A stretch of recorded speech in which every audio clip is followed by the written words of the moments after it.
Please fasten your seatbelts.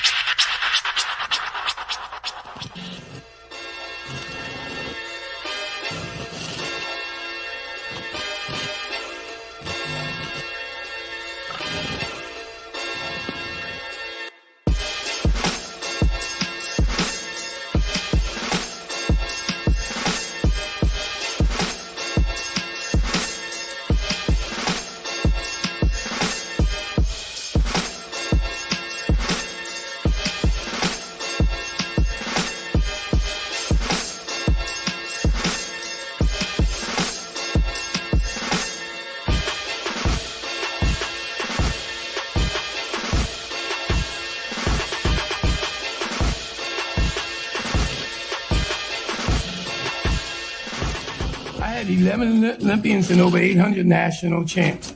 And all those men, they wouldn't do half the work that she do. And I'm seeing it from the young ladies.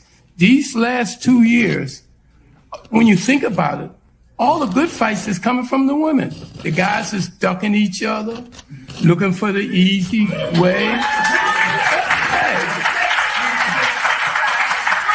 I'm telling you like it is, you know? So again, you know, this young lady done did everything I asked of her, and she did more.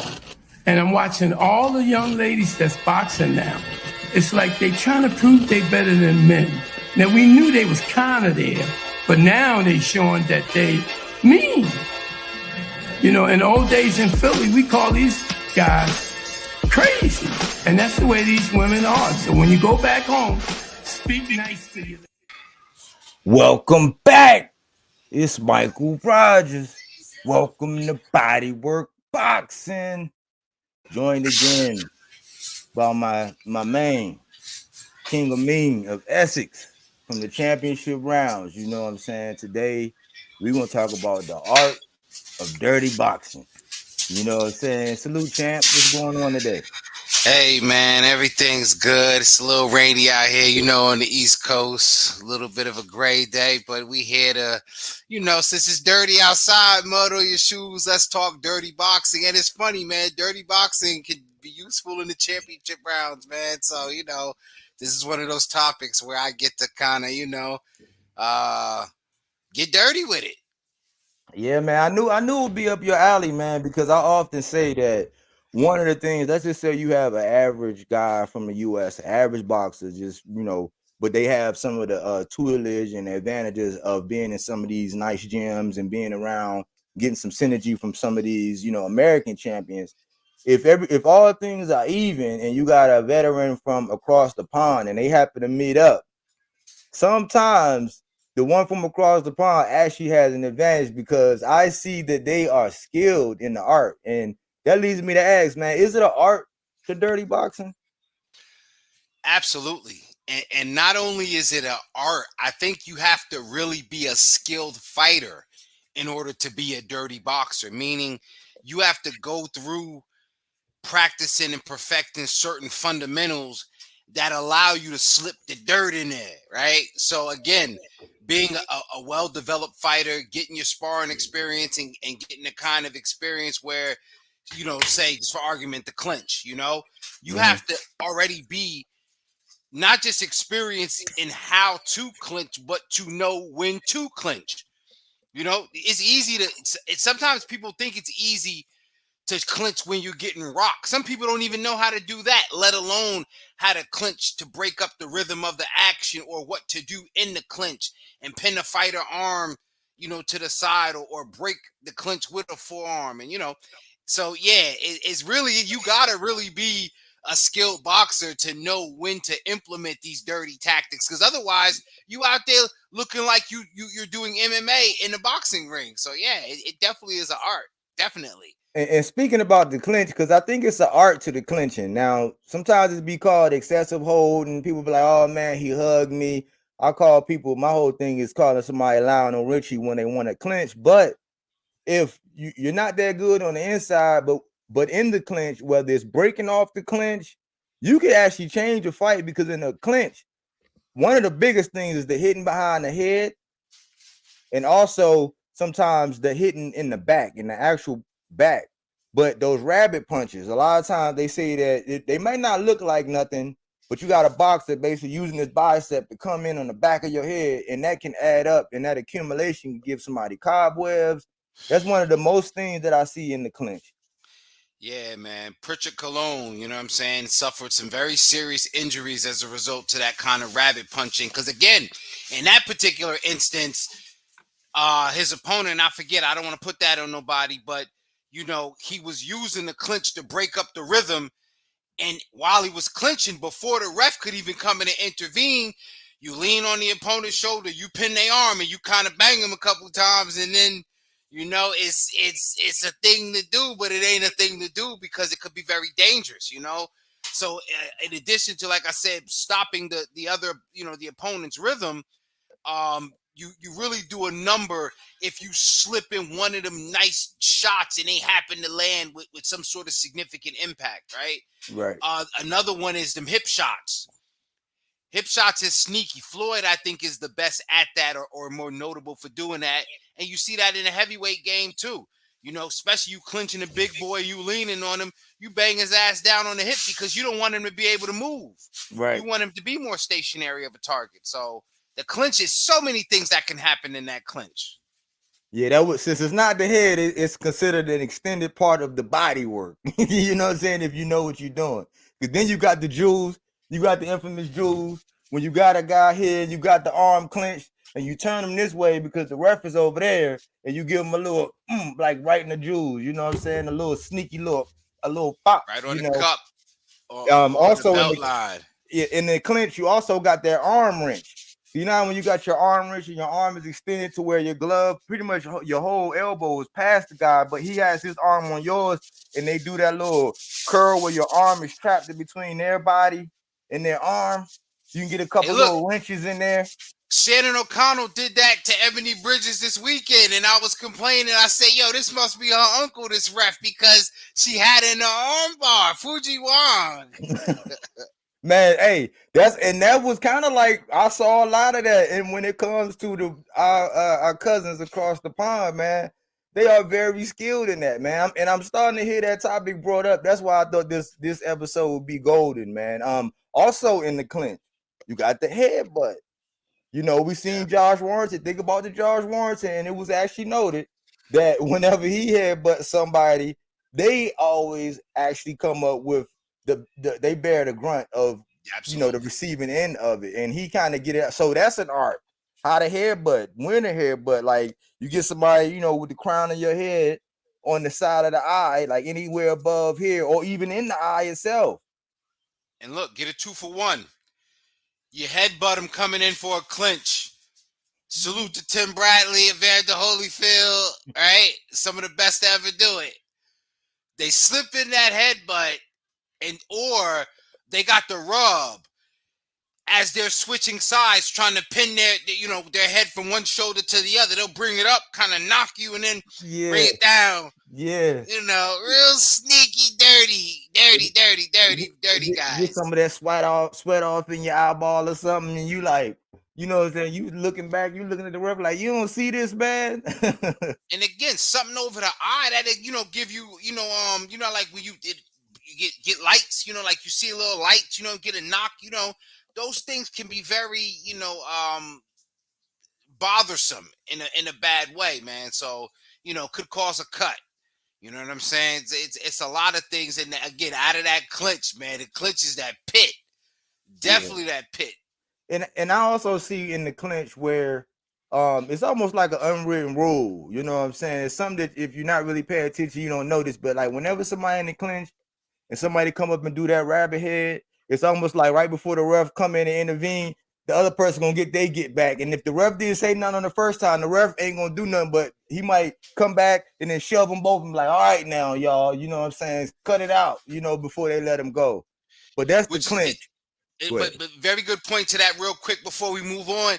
Yes, you also talking about fighters that can control the fight. They can break the clinch and disengage before the ref even get to it. And I guess that's why people were so disappointed, of course, with Avanesian and Crawford, because right before the knockout, you saw Bud control a clinch, chip, turn, let go, disengage, and then like some fighters, before the ref even get a chance to intervene or have minimal intervention, they are controlling the fight and disengaging, and that is very artistic as well. Yeah, that's an art. You gotta know because if you dealing with like with when Devin fought Gamboa, it was almost like because Earl Spence came out and tweeted about it after the fight. He said, "Man, you kind of gotta know how to break the clinch. You can't just let a man hold because because at the end of the fight you say, man, he just held.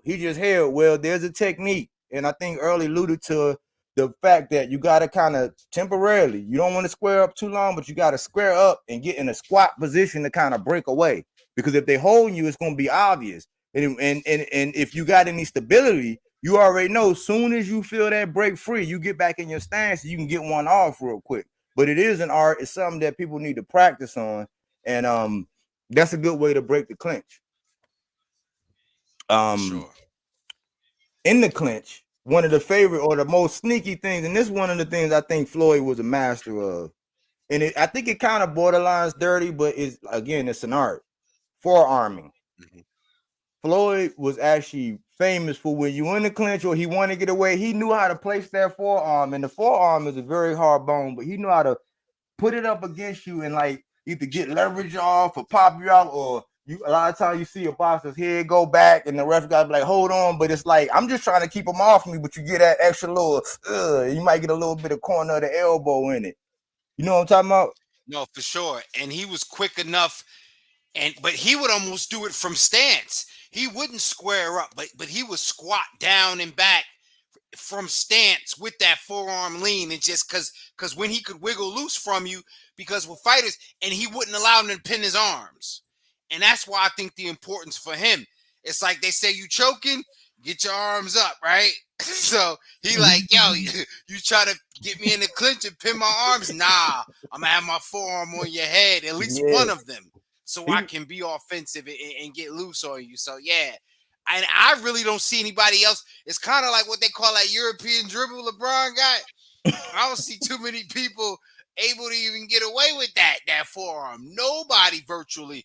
If somebody, can't think of anybody in particular, but you see some fighters get away with it more like a crossbar forearm, where if the ref is getting in there, they'll get their hand, underneath the referee hand and try to get and back up a little space or something, but nobody can really get that forearm off like Floyd, man. He got that off for real.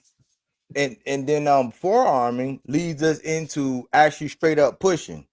Because I always be wondering what the rules are, or what are you guys, when you actually lace up the gloves and there's any kind of briefing about it. Because, you'll see like when it's separation, or you feel like it almost look like when two boxers trying to wrestle, you will see one just go like a quick little push. And it's kind of like an art to doing that. Like, have you had experience with having to push, or what's kind of like the rules or some of the parameters around pushing and what's acceptable and not? Because you really can't do it, right? No.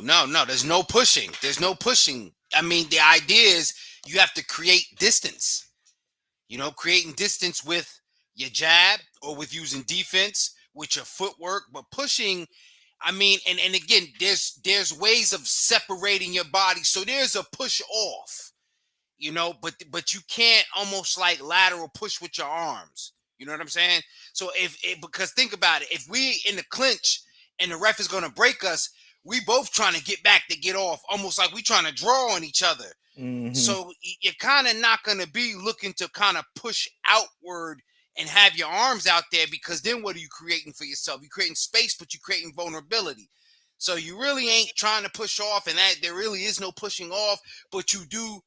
No, there's no pushing, but there is a sense of pushing off when you create that distance on the break.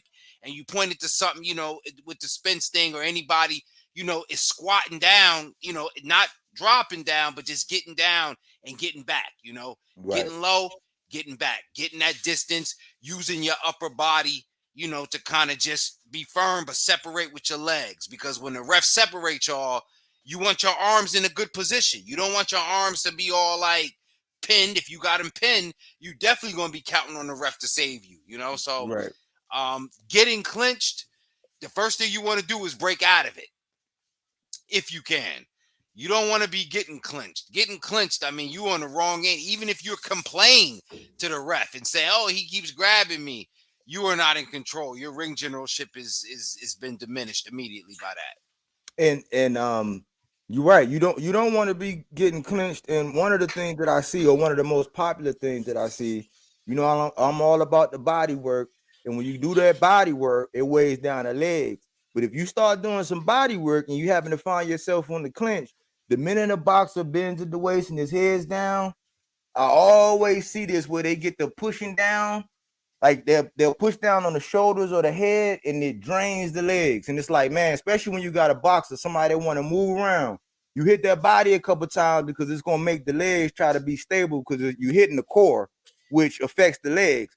But then you also get that neck wrenching push. You ever seen that? Like when they down and they bent at the waist and they pushing Oh, on them, absolutely. and you gotta use your thighs. You gotta use your thigh muscles to actually give up some resistance, or you're gonna go down to the floor. And if somebody can keep doing that, they can actually drain your tank, kind of fast and deplete you to where you ain't gonna be trying to move around. Now you got to see me because I'm coming.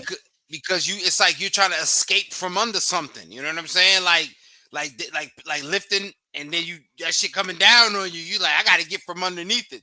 So when you press down, like you said, and your legs is going, it's like, bruh, like your strength is limited. Is limited from that position too. Plus, you just prone, man. So now what counts in that? An experienced ref. You need an experienced ref that's not going to let you get hit because, like you said, when a person's down and they're trying to push off, if they get held down, sometimes you see they get him one time to the ribs before the ref step in and say, "Hey, don't hit him while he's down," Yeah. right? Or beat him, push them all the way to the ground, or just lean on them and make the ref separate them. And that's even the worst. When you're just leaning on them, almost like, you know what I'm saying, you kind of apexing them. You know what I'm saying? Yeah. Yeah. And look, every time people might not realize this, but whether you hit the canvas from a punch or you hit the canvas from somebody pushing you down, every time you have to get up from the canvas, just like missing the punch, it depletes your energy. You Absolutely. actually getting up off the canvas, and then your pride, as far as you looking around the crowd, and the crowd saying, "Oh," because he might have pushed you down, but he might have got a little cheap shot in. They're like, "Oh," they like, "Oh, action," but the pride and then actually having to get up depletes you from your energy. I agree, man. I think one thing about that pushing down, you see some people like Tyson Fury, he made his bones on that though, right? And some people that just get away with it, bloody murder, pushing and leaning and making you have to fight him off. I mean, the best example of that was the second Wilder fight. We saw that. He just maul you, make you have to work to keep him off of you outside of using your jab. And if you don't use your jab, all he's gonna do is lean on you. And you could try to hit his body and he gonna wiggle out of it, or he got that cushion for that pushing. You know what I'm saying? It's sometimes, man, some fighters with that leaning again, they have the luxury of being able to do it because of their size and their cachet as a fighter. But you see Right, that leaning too come in handy for some big guys. right. And I see that even though we call it dirty boxing, and I know I see the thumbnail, I just used it as an example with the forearm, but it's definitely an art. But before a fight, when you notice you got a pure boxer versus maybe a boxer puncher or a puncher, it's almost kind of, if you're listening to the commentary, they'll tell you, "Oh, well, he need to rough him up a little bit." And we're talking about the sport of boxing, so in some ways, without saying, it's like, "Oh, he need to murky the waters. He need to make it dirty." Like when Rolly was in there, like, "Oh man, he need to rough it up," or "We need more of that," or "We need more of that Madonna." You know how Madonna get up on you and kind of rough you up. So this art that we're talking about is actually encouraged. So it's something you got to be aware of. It's something that you got to practice. It's something that if you're not doing it, you might be just as skilled as the other person. But if they got a little bit of that dirty, you know what I'm saying, that dirty in them, they might get over. Because it's almost like baseball when the pitcher got to sometimes throw that heat across the plate and back you up off it, just to let you know this ain't gonna be easy. Anything you get off me, you gonna have to earn it. And so when that fighter come in there, he's like, yeah, I might be a little undermatched. I might be a little undergunned, but guess what? You know what? I got to do my thing. One of the most infamous ones is the infamous the headlock. Don't we see boxers get caught in the headlock a lot of times? Like when you might have been going down, you in the clinch, and they get you. And some people will wrench it up, like they'll actually wrench it up and lean, like they trying to put you almost in the guillotine a little bit, and that's draining. We see that. We see boxers. Any tactics? How do you get out of that? Or anything you could provide as far as like how you supposed to, get up out of that, or what you supposed to do when somebody get you in that headlock? I mean, unfortunately, it's God's will from there, whatever you believe in, because we seen what happened with Lee Wood and damn, I forgot who it was. I think it was Lee Wood and Paul Butler. Lee Wood got DDT'd, and it was just no recourse for it because the ref is slacking, not really. And this is on the UK side of things, using that lean on him, right? But then it's clinching him. So he's holding his head, waiting for the ref to break it up. So he's leaning on him for as long as he can, trying to make Wood push up. Wood is trying to like give himself up. Like, yo, I'm not holding on to this dude. Why does he have me in a headlock? And the ref is like 2-3 feet away. Again, I don't remember if it's Butler, but whoever the opponent is, straight Jake the Snake DDT'd him. Dang.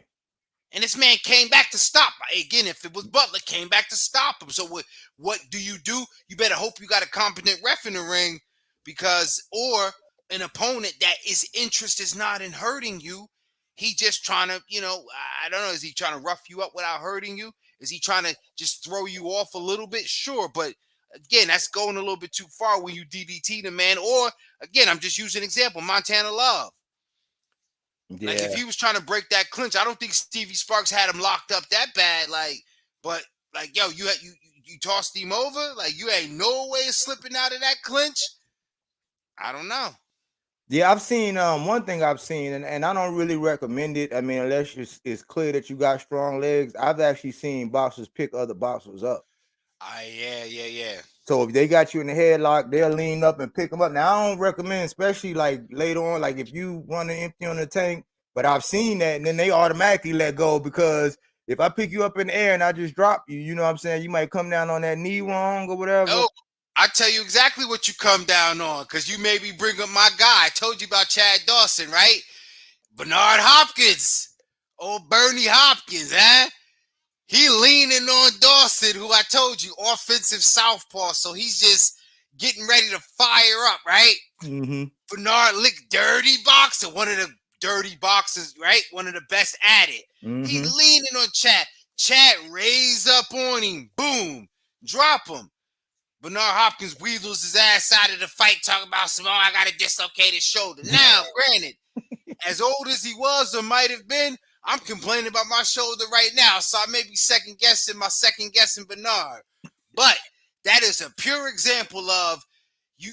Again, were you subject to getting DDT'd or you subject to dropping a joker on his shoulder? It's like, bruh, the dirty fighter, he's at risk too for fighting dirty, and that's one time when you get paid back. Right. And it's an art. That's why it's an art. It's like there's subtle things and the things you can get away with. It's like it's almost like you kind of got to push the envelope a little bit. Push the envelope. You might even get because it's risk versus reward, right? Because if you can land it to the jewels, if you can get a little neck wrench, if you could, drain them legs a little bit without a warning, where it's like, well, shoot, until they warn me, until the ref step in and give me a warning, I'm gonna keep doing it. And yo, that's my philosophy with a lot of things, not just the way I look at boxing in life. I call it Ric Flair rules. Anybody remember Ric Flair, the dirtiest player in the game? When he gouging your eyes, he gonna go to the 4 count and then throw his hands up. Each and every time he want to go to the letter of the law, right? Again, there's a fine line because I think for me, mentality-wise, it applies more to effort. I ain't exactly trying to gouge you in the eyes literally unless I got to. But when you talk about dirty boxing, I think if a fighter allows you to, in a way, get in their head to change their game plan or to just bully them, then you got to get away with it for as long as you can. If the ref is allowing you to get away with it, get away for it as long as you can, Yeah. You find some fighters they can't adjust to it. They might be a little bit too temperamental. They will start complaining to the ref and look away a little bit. You know what I'm saying? Um, Go ahead. Prime example. I seen it this past weekend with Lopez and Warrington. It came a point in time in that fight where Josh Warrington was doing some things, and even though Lopez had went up on the scorecards, he had got, a great little bit of distance in the scorecard. And so people were just basically saying, all he had to do was coast, not get caught, not do this or whatever.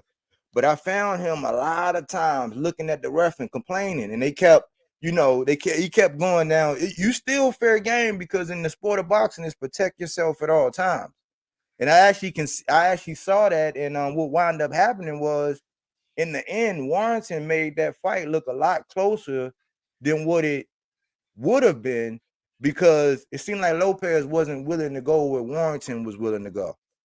He kept looking at the ref, wanting the ref, but the ref is like, it's almost like, when you used to watch basketball. I know when I used to watch it back when, I still watch it every now and again, but like, remember when the big man was a true big man, like when you had a big man in the center, and they like, That was the recipe. you watching the game, they like, oh, they letting them play today, or they letting them play, because it was contact and all that. It's almost like when you get a ref in there, it's like, they letting them fight.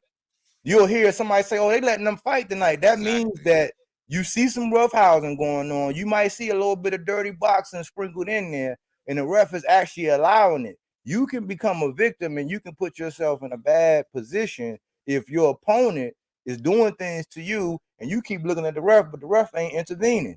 You got to get your get back until the ref actually warn you. But they'll come back and say, hey, no retaliation. Especially if they take a point. Now, if they take a point, you at the mercy of something.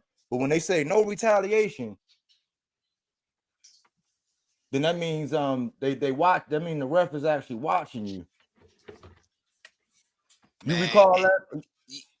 No, definitely. I mean, you get some fighters. I think the ref is trying to see where your temperament is. The ref is trying to see if you're going to retaliate sometimes, and then they'll choose refs based on that, They'll say, well, Steve Smoger let him fight a little bit, he's one of those. Then they may say, yo, don't get what's my man down in Texas. That's terrible. Lawrence, Lawrence something, man. But he been all right the last few times, but he used to be terrible down in Texas, man. But again, I think, you depend a fighter, they depend on the ref, but they must depend on their training, and they must now at that point too, you might could get your corner to advocate for you. You know what I'm saying? Especially with low blows. I think low blows is the one exception to where it might not be, and I think that has to be clear too, because you can't be complaining about imaginary low blows, but you can kind of get, the corner to advocate, or people kind of look and say, look, man, nah, like, low blows is one of them things that becomes obvious even if a fighter try to sneak it, So, other than that, you really have to depend on your technique and yourself. If something like that is happening, it usually is more obvious than not. Look, Edgar Berlanga, people tried to pass it up until we made a big deal of it. When I say we, I mean the collective audience. He was so frustrated he bit somebody. Talk about dirty boxing. Yeah. Was he like Chris Brown against Riri? I hate to bring up old shit, but like when you under the gun, like you biting, you that desperate? Like, come on, bro. It's a sign of, when you get frustrated, you know what I'm saying? And remember when Mike Tyson was like, man, he headbutted me, man. How I'm supposed to go home to my kids like back, that? Right? I got kids. Like, look at me, my daughter, I look like a monster. You leave me the recourse. Yeah, but you mentioned Bernard. He was one of the ones. Floyd, man, I've been watching a lot of Floyd the last couple of days, man. But Floyd was good. But he just had supreme all around, man. The more and more I go back, man, he was probably the most complete, I would say. I mean, from what I could see, it's been eras before me and people on record and on film, but I know Bernard was good at it. Floyd was good at it. Maidana, he was good at it. Anybody else come to mind when you think about that art that we talking about? Probably Bernard is probably the best modern day, first and foremost, because I think a lot of guys, even if they did some of those things, like Bernard, you knew he was going to do 2, 3 things at once. That was a part of his whole style. It was jab, stop your rhythm with a clinch, hit to the body in the clinch, and let the ref come break us up. And perhaps if he hit you low, he was going to make the ref tell you it was a low blow. Like, so he was probably the best at it. I mean, again, Floyd with the forearm, he was good with that. Tyson Fury was good with leaning on folks. Bradley was good in his day with the headbutt. I think a lot of fighters now, though, because a lot of fighters don't fight with that rugged style anymore. A lot of fighters, you see, even conventional fighters are switching to southpaw. A lot of fighters want to be boxers or knockout punchers. So you don't see a lot of inside fighting as a part of technique in terms of intention. Even look at Jamel Charlo, who I'm very high on, doesn't get enough respect, for what he did as far as being the first. The thing that changed the game was something that people didn't think he could do, didn't think he was comfortable at, or didn't think he was good at, which was slowing down Castaño's nonstop rhythm. Remember, Castaño's got a motor, come Right. forward, and what Mm-hmm. did he do? Stop him with the clinch. And everybody like, oh shit, you would thought Charlo want to stay on the outside. Nope, not this time. And even Castaño felt like you could see he couldn't get started. And by the time he did, and it wasn't even that Charlo. Now, Castaño was probably more effective when they went to the body, but when they were in the clinch at certain points, but Mm-hmm. definitely initiating the clinch and off of the clinch. Charlo was hooking him coming out of the clinch because Castaño was too slow because he was trying to get restarted and getting caught on the restart. So Right. And we talked about a lot of them, but one other one that I wanted to go to, I might have missed some. Any other ones you might want to bring up? But the measuring. What's the thing yes, about the measuring? Because they say measuring, because you will see, because Fury, he vicious with it. Some boxers they'll put that arm out, they'll put that stick out. You know what I'm saying? But it's a rule. What's the rule? Like because you can't just put it out there and leave it out there. You kind of got to make an semblance of a yeah, punch. You know what I'm saying? You kind of got to disguise it. no stiff arm and no pawing. You know what I'm saying? Excuse me, no palming. So you can't stiff arm nobody. You can't palm them. You know what I'm saying? So when Fury throw it out there, he's usually turning too. So it's coming out straight, but he gonna kind of like lean it out and on the turn. So he measuring you and it's coming at you, even though he might not necessarily be flicking it or torquing it. So Yeah. he turning it and kind of laying it out there, or sometimes he's outright leaving it out there and turning. That's what I So saw last time. He was leaving it out there in the and ref. just turning Yeah. because coming forward is a stiff arm or a palm. But if he turn and then throw something, underneath, because that's what he's doing. He was measuring to get that uppy.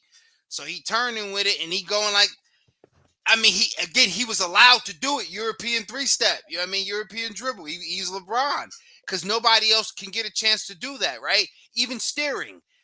I don't really see too many fighters steering that much anymore. You know what I'm saying? Where you got your kind of not palming them, but is it after a jab? Did you pump the jab? Are you feinting? Did you extend it and then, or did you outright just put your hand on their head and then turn them and then line them up? You know what I'm saying? Is that So, what? So is the terminology framing? What is framing? Do you know? Was that so the framing? well, yeah, because you trying to trap them stepping. Your foot is on the outside. You want your lead foot on the outside, and you want them on that line based on your jab. So you got them right in that frame. You step to the outside, and you got them on the line. Now, how do you get that? The easiest way to do it is to just straight stiff arm them, right? But obviously, you're trying to jab and set it up with the jab. Get your movement, set up that jab so you can frame them. But and I don't know if it's the heavyweight division and maybe they're not expecting that level of technique to actually frame it through pumping the jab or developing it, where it's like, yo, he's just a big guy. You kind of got to expect him to step in there and do what he's gonna do. I don't know if that's why they get away with it, because You don't see the smaller guys getting away to being able to get away with that. You know, Earl maybe, but his jab is real. That's why. You know what I'm You saying? know who else is good? And I'm seeing because you gotta add these little wrinkles to your game if you can get away with it because you might have to use it. Your Who's guy that? from New Jersey, the young Shakur Stevenson. He's actually mastering. I've seen him Yeah. actually use that, like measuring, you know what I'm saying, framing. He's getting real good at it. That's why, and that's why I kind of, if we had to make a pick between him and Dev, it's just that I see a couple little bit more wrinkles where if the fight isn't going his way, there's a couple more adjustments because he can stay, he prefers to be at mid or outrange, but he likes to fight on the inside when he feels as though you can't do anything with him. And that's one of the techniques or one of the wrinkles that I've actually seen him display now. He's getting pretty good at it. And great point, because off of that, you know what I'm saying? He did it great against Conceição because he was framing them up and then check hooking them just so quick, and he had him trapped. So Conceição couldn't move because then he catching him with the left. Now Conceição was trying to catch the left, but then what do? You know what I'm saying? Because you getting beat up off of the jab, and sometimes Shakur wasn't even jabbing; he was just laying it out there and just beating him with it, just bringing it right over the top because he was just like not even wasting any time, just bringing it over the top, trying to get Conceição's defense down. And then as soon as Conceição say, "Nah, I got a block here," well, you can't counter me because if you move that other hand, I'm right here getting ready to drop that left on you. I seen Ryan do it. Surprisingly, that's when I said, okay, well, Goosen got Ryan right. I seen Ryan doing a little bit of it against Fortuna. And I said, now, I still think that Ryan Garcia is a lot rawer than what most people would think. That's why I say I want that fight, but I thought that if Ryan would have got like 3 fights in, leveled up and then tank, it would be good. But we're gonna get it. We're gonna get it soon. But I seen Goosen and I seen that from Ryan. He was actually measuring, he was actually framing, and he had Fortuna in a trick bag to where, if you don't stop this jab, I'm lightning fast, and I got enough to where I'm going to push your forehead back. But then, he would go into his peekaboo and do that check too. So he would put the jab out, and it's one of them things to where I'm putting it out there, but as soon as you occupy by that, I'm coming off of it with something. Teddy Atlas actually speaks to it as well. So some of the young guys, some of the lightweights, lower division, as skill and as they add wrinkles. And I think every fighter do it. It's just what we're paying attention to. You actually see it with the heavyweights because they want to get inside and bang. And to your point, I guess if and when you see it, that's what separates them, right? That's why we talking about it, because it's these little nuances, it's these little wrinkles to your game that'll have you getting an advantage over an opponent where you can't figure it out. So yeah, for sure. Yeah, man. But shit, I didn't really have too many more. I just thought that, it was kind of crazy how, think about this. The last segment we had, we actually talked about scoring and refs and judges, and then we go out and we have the Sandor and Tio fight, right? And so now, what I'm saying, we talking about some dirty boxing, right? And just to close it out, unless you had anything else, but just to close it out, man, with the Michelle Rivera and the Frank Martin. I don't know if we're gonna see a lot of dirty boxing because I think we got a pure boxing Michelle Rivera who's an opportunistic, respectable power, but can get you out of there once he's sensing and get you bewildered. And then we got the boxer puncher in Frank Martin. Now we also got Uskatiki and whoever that other guy is, and we got Shishkin. 2 other Shishkin. Yeah, I'm just gonna call him Shishkin. I bust out laughing earlier when I saw the press conference and they was like Shishkin because I kept hearing how you said it the other day. You expect to see any dirty boxing in this? I don't. I think it's gonna be good. But if one of them can add a wrinkle, or two. It's gonna be nothing but dirty boxing. Well, especially from Uskatagwe, as his name is. I just figured out Uskatagwe. But Shishkin's gonna be trying to box. Uskatagwe. Yeah, whatever the hell this man's name is, he gonna be doing the dirty boxing. But the last time, again, I got to call it out. Last time he did his dirty boxing, Uncle Leon laced his ass with that. You know what I mean? That peace. So he better know. He got people. You know what I mean? It's people that care about the fighters he fighting. You better keep that shit clean. Uskatagi, Just brother. call him look. His name is Lil Lil Uzi. Yeah, his name is Lil Uzi Squirt. You know what I'm saying? Uzi. So we're Lil gonna need Uzi him to hurt. squirt in that cup. You know what I'm saying? Give us an A and a B sample before and after the fight. You know what I'm saying? Listen, But Shishkin ain't coming in there to lose. He gonna be Lil Uzi hurt after this one. I actually got Shishkin by stoppage on a low. really? Yeah. Wow, that's surprising. We did. I ain't hear about this earlier that week, man. So now I'm actually kind of interested. At first, I'm like, Lil Uzi Squirt. You know what I'm saying? But now I'm actually gonna be interested. Yeah, I think I think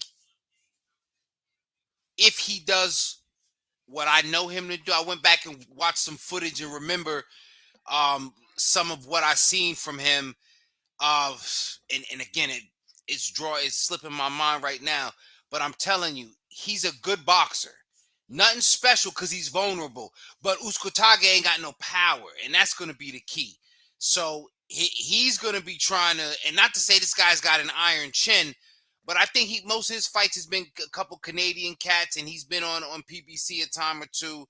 But he's coming in there probably to try to go for a stoppage. I don't know if he gets it, but I know he's going to try, and I'm gonna give him the benefit of the doubt. He can box though. He definitely is. He definitely. I think he got an opportunity to get him out up in 6 or 7. So Shishkin's gonna stop Uskataki in 6 or 7. I think.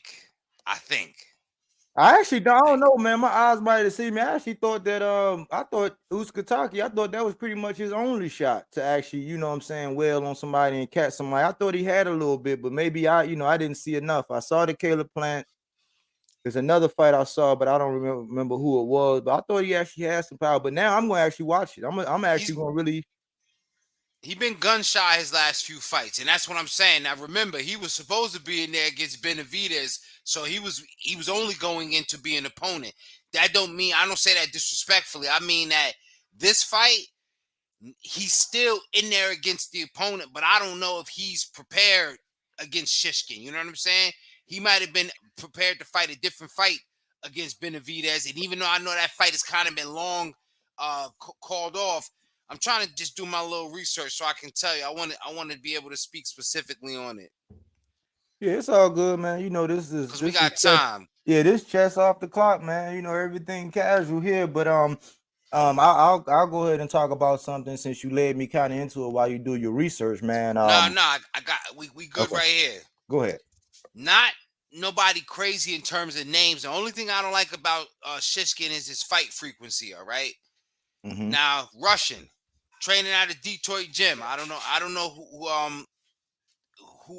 who he's got. I think he's down with Dimitri Salita Promotions. He might be down with Salita and them.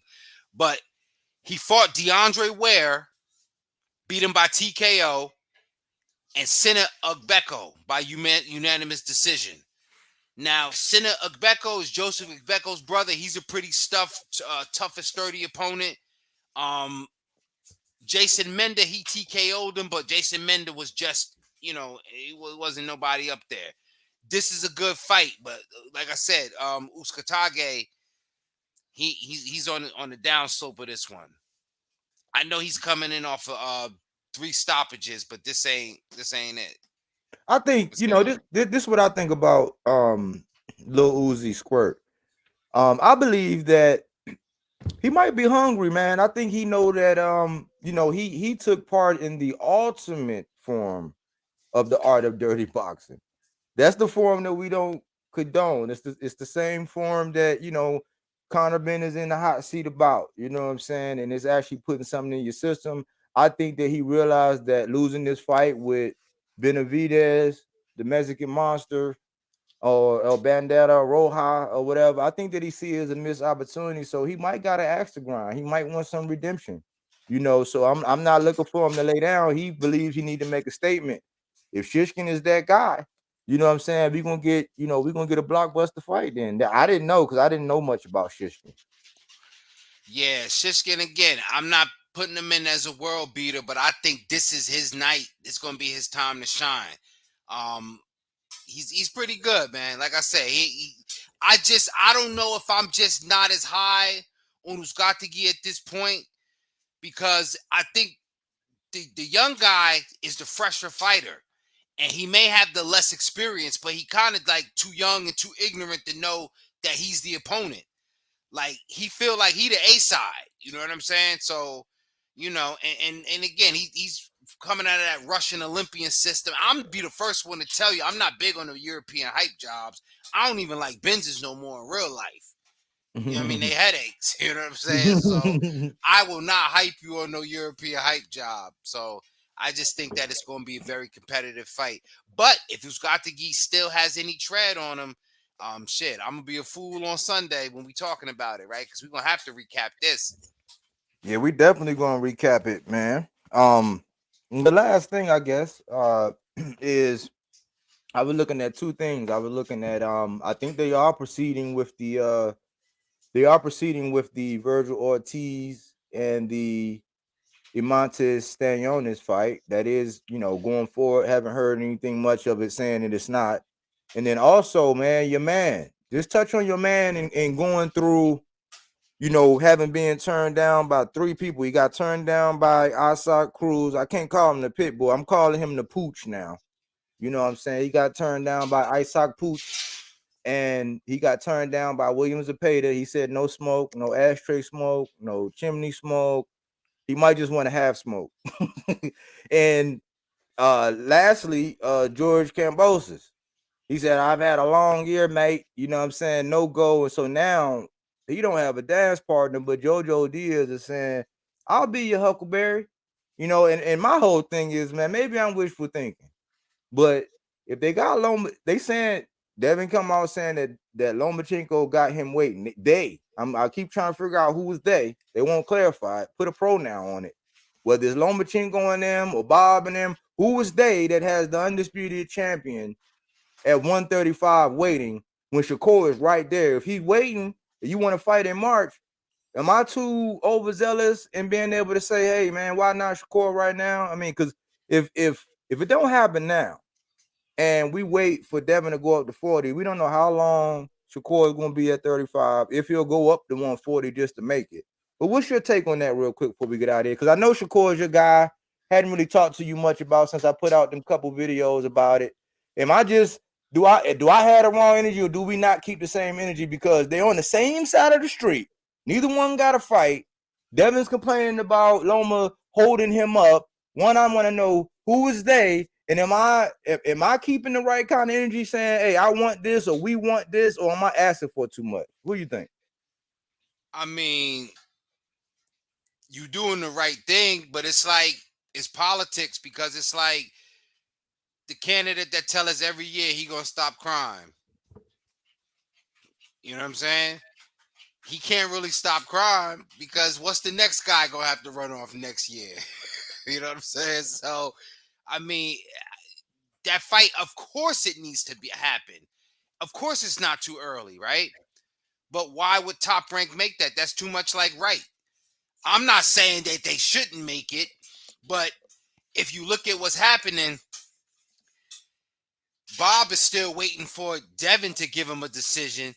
Devin is still, it's not Loma. Who's supposed to be holding him up? Loma's supposed to be holding him up. In He my put out, opinion, he said they want me to wait. They want me to wait till May. I want to fight in March. We could do this shit now. oh, yeah, that's right. Because again, I'm not being disrespectful or rude because of Ramadan. So now, Ramadan. Okay, listen, I'm not, if Devin is saying that Ramadan is his issue, I don't know, man. Emoji shoulder shrug, man. I can't even touch on that, because then they're gonna have you speaking against religions, right? You know what I'm saying? But for me, it's not even a religion thing. It's like okay, if you ready to go and you want to do it in March, why can't you just give Loma his time? Like, why are we so dead set? And what message does it say? Because I hear a lot of A-side talk. I could do this. I'm a boss. I'm gonna do this. I'm like, well, that can't really be the case. If you know you want to fight in March, why can't you just fight in March? Well, like you pointed out too, it's too many moving pieces. It is too many politics. I said that, like, right. So okay, so let's call Bill Haney the mayor, cause he out here campaigning, okay. And the mayor, right? Like I told my 5-year-old son, I told him, son, in politics, all of them are liars. It's just who telling the less lies. Yeah. So if Bill Haney the mayor, he said, "Yo, the fight's gonna be for everything." I heard you. I listened, champ. You got great content. What the everything is supposed to be there, especially if Devin moves to 140. The everything is now. That's why I said you right for keeping the same energy. But is the mayor going to let that happen? Is he going to let crime get reduced, or is he keep running this campaign? I'm not condoning it. I'm just looking at the politics being played. But meanwhile, let's talk about a brother that do got the foresight. He might get Bernie Sanders though. I'm talking about Jermaine Ortiz, because Jermaine Ortiz is calling for that fight. And even shout out to TBV. You know what time it is. That's the motherland. But they over there trying to protect Jermaine Ortiz. Literally before I called, before Jermaine Ortiz came on the show, I'm like, yo, get that man that fight.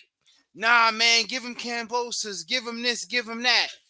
The man got on the show and said, yo, if an opportunity presents itself, I must take it. You cannot protect somebody that don't want or don't need no protection. So salute to Jermaine Ortiz, because he ready to take on Shakur at 135.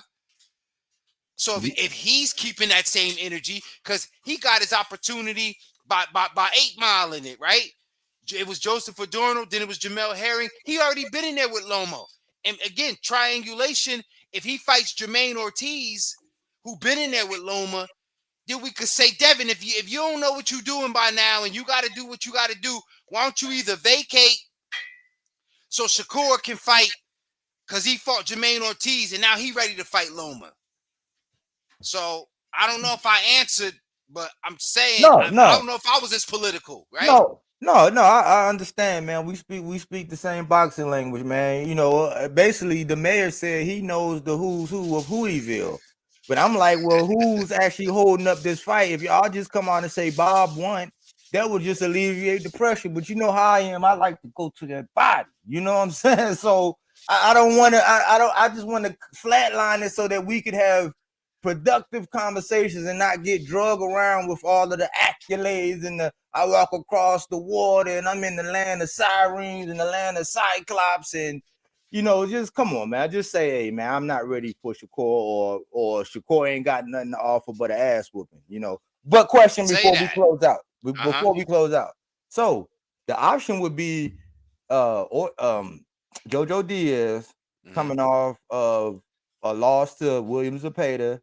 And before that, I believe he had a loss to Devin Haney, or you got Ortiz coming off of a loss to Loma. Either way, it's, them two options look like somebody coming off of a loss. George Kambosos would have come off back-to-back losses in the rematch, rubber match with the Lord Black Jesus Devin Haney.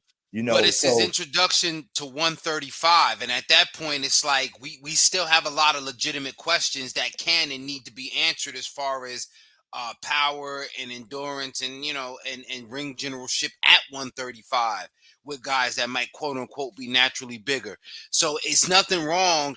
Look at what we laid out though, right? I'm a part of the dream team now. I'm a part of the defense team, because if all these guys, you mentioned William Zepeda, another guy that turned down the fight. So JoJo's coming off of a fight with William Zepeda, but William Zepeda don't want the fight. Ortiz is coming off a fight with Loma, but he'll take the fight. Kambosos, I'll give him a pass because he came in off a back-to-back, even though, whatever. I mean, who else is there that makes, because I don't like the Jojo Diaz fight. I don't think Jojo Diaz has anything to offer as far as entertainment or competition-wise. Again, understanding that Jojo just, kind of was playing around between 130 and 135 and wasn't really sure, so, if you really want to see where he's at, why not the first guy he fights at 135, aside from, if he couldn't get the guys he was calling out, if he can't get the guys he's calling out, the first guy he fights at 135 is the guy that just fought Lomachenko. You think that's a good fight? I think it's a great fight for both fighters. Yeah, me too. I like JoJo, man. I like the spirit of JoJo and all that. I just don't know, I haven't been that close to camp. I don't know how, things outside the ring is doing. I like the fact that he'll step up to the plate. He said he'll be the Huckleberry, but I kind of laid back, and I understand that it's Shakur's, first time. I just think that, man, if he would have just kept those belts, kept that leverage, man, I just would have wanted to know, man, just for case study, man, what would have been the excuse at that point? you Yeah, know. man. But yeah, good show, man. We talked about the art of dirty boxing, man, and I think that it is just that. It's an art, man. So I appreciate the tidbits and everything that you gave. You want to go ahead and plug your channel and tell people about the championship rounds and what you got going on over there? Absolutely, man. The championship rounds, King Amin of Essex over on YouTube. I like just taking a little slow rolled approach. I like to kind of put together the curated topics and kind of go over it. At the biggest highlight, the biggest feature, aside from whatever the hot topics is, women's boxing. That is a passion, something I pay very much close attention to. Also the fight week reviews, of course, and I got, you over there, you being more modest, you know what I'm saying? We over there taking care of business and making sure that all this information and how we, keeping the same energy is important, because it's that energy that I think the fighters who pay attention to each and every piece of media that's going on, they're just as fans as much as we are, and we got to keep our perspective about what we want. If we don't make honest and fair contributions, then we ain't gonna get nothing good out of it. And you have to be well-rounded and multifaceted. So don't be a headhunter. Learn how to get to that body. Don't you might not be able to be a slick boxer forever. You might have to be at some dirty boxing in your life. And you're gonna need all that to be able to survive the championship round. So be sure to check me out, King Amin of Essex 1 on Instagram, King Amin of Essex on King Amin of Essex 1 on Instagram and on Twitter. Yeah, So here yeah, we are, that ladies and gentlemen. Yeah, man. I like to say, man, hey, I'll be participating over there. We got a little segment that we do with women's boxing. We trying to pioneer that and just really highlight that and be a staple every week where we highlight a different, woman boxer. Both of us do, and we also sometimes we change it up. Like we did the misogyny piece, a good piece that we shared on both of our platforms. We'll continue doing that, man. But it's a good time, and I'm not just a participant. I'm a fan because I like some of the guests and like to hear some of the other people who I don't really get to see or experience over there. So we got a good thing over there on the championship rounds. We got a good thing here where I say it's boxing minds over boxing mouths for boxing minds episodes that we always do here at Bodywork Boxing, where we don't take things for face value. We do that body work.